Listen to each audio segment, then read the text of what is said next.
kuti zvizikamwe nevakawanda.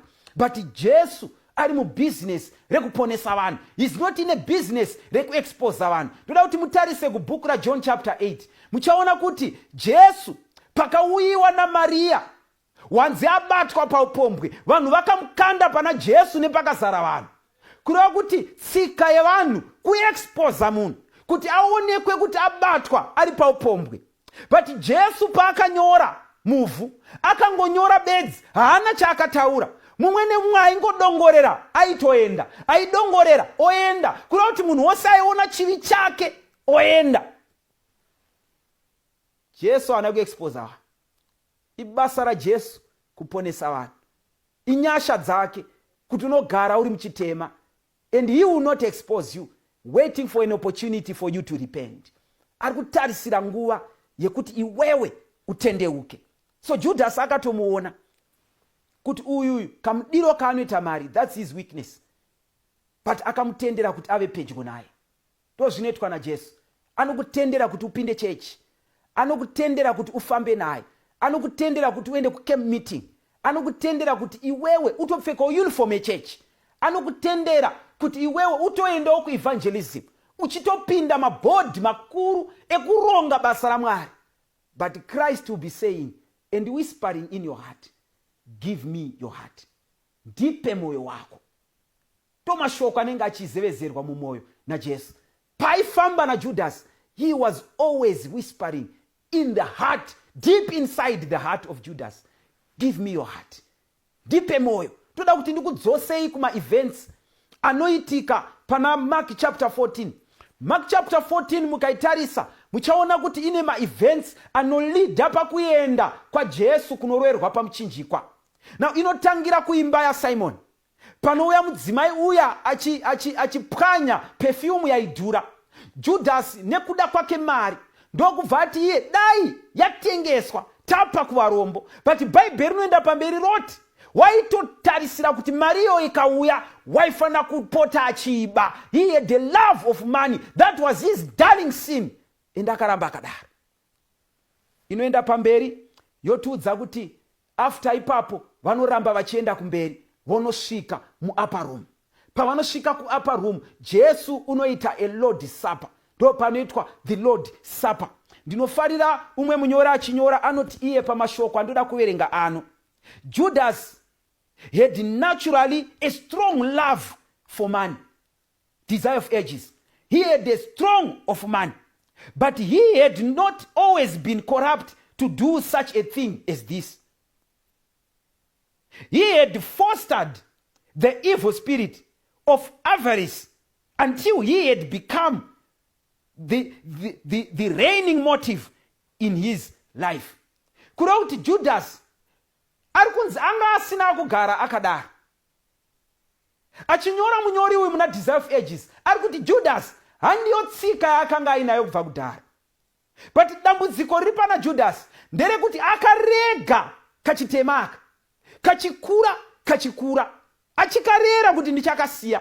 Sezvinoita vamwe vanokarega kachikura kuti aiwa kana nguva yakatevera regai tipinde 2024 chitema ndichasiya, makuhwa ndicharega kuita upombwe, ndicharega kuita cheat on my husband, ndicharega kuita premarital sex, ndicharega kuita zvinonyangadza nezvinoshodza munharaunda. Aitodawo kusiya, but aingoramba chiti ndichasiya until gradually yakakura.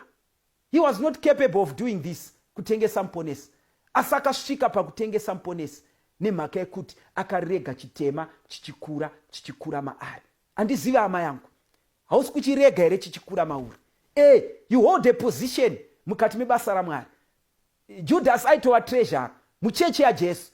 Unotopindawo paevangelism, unogara mabasa mabhodhi makuru ekuronga basa raMwari. Uniform dzose unadzo, hapana yausina, uri kutosonesa imwe iri kutouya.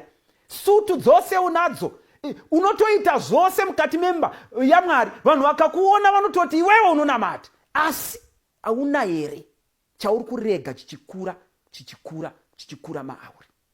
Judas wakasarudza kurega chichikura, asi Jesu waingozevezera, give me your heart. Ndipe moyo wako, ndipe moyo. da kuti mutarise pana Mark chapter 14 kuti Jesu paakaenda kuupper room naJudhasi akatora nguva yekugezesa vadzidzi tsoka. Paaigezesa vadzidzi tsoka, Jesu waingoita whisper in the heart of Judas. Paakabata tsoka dzake achidzigeza, he was saying to Judas, give me your heart, ndipe moyo wako, achimugeza tsoka. Judas muhomwe mari yanga irimo yanga bhadharwa kutengesa Jesu. If only akafunga ipapo, waifanira kubuditsa mari, waidzorera varidzi, woti ishendire gererei. But Judas, his love of money, his darling sin, akaramba akaibatirira. Jesu anoenda pamberi, ogara pachidyo nevadzidzi, anovapa chingwa, oti idyai ndiye muviri wangu. Judas anotorawo odya, mari yekutengesa Jesu irimo muhomwe. Handizivi kuti iwewe hausi here kuti uri kufamba naJesu, but mari yekutengesa Jesu irimo muhomwe. Hamuna here mari yekutengesa Jesu mukati mehomwe yako. Asi Jesu achingokumbira and whispering in your heart, give me your heart, give me your heart. Chaona kuti anovapa wine yoenda, Judas anotorawo, onwa ndiro ropa raKristu, covenant itsva, asi mari iri muhomwe.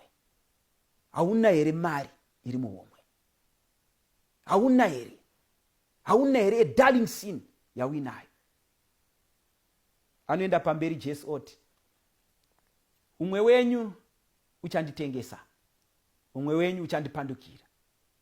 Vadzidzi vose vakaita one by one vachibvunza, ndini here Ishe, ndini here Ishe, ndini here Ishe, ndini here Ishe. Kusvika pana Judasi paakati, ndini here Ishe, mari yekutengesa Jesu irimo muhomwe. Hana ina kuvhunduka, anga asvika palevo yekusindimara. Hausi here kuenda palevo yekusindimara, hausi here kuenda palevo yekuti hauchadzoki. Christ was saying, give me your heart, ndipe moyo before it's too late. Hausi here kubatirira pachivi chako before it is too late. It is my prayer for you today, hama yangu. Tarisa kurarama kwako. Ita self-introspection. Tarise kuti hapana here pauri kufunga kuti shuwa ndina Mwari, asi une mari yekutengesa Kristu irimo muhomwe. Uye hausi kunzwa here izwi raKristu. Pose pauri kupotswa nema-accidents, pose pauri kuponeswa pawaifanira kuti ufe, izwi raKristu riri kungoti, give me your heart, ndipe moyo wako. So mukati mezuva ranhasi ndiri kuti Kristu ari kuti ndipe moyo. And it is up to you, it is your choice. Judas akapiwa mukana wake before it was too late, but akarega mukana uchipfuura. Judas nhasi kudenga uku tinoziva kuti when the roll will be called up yonder, he will not be there.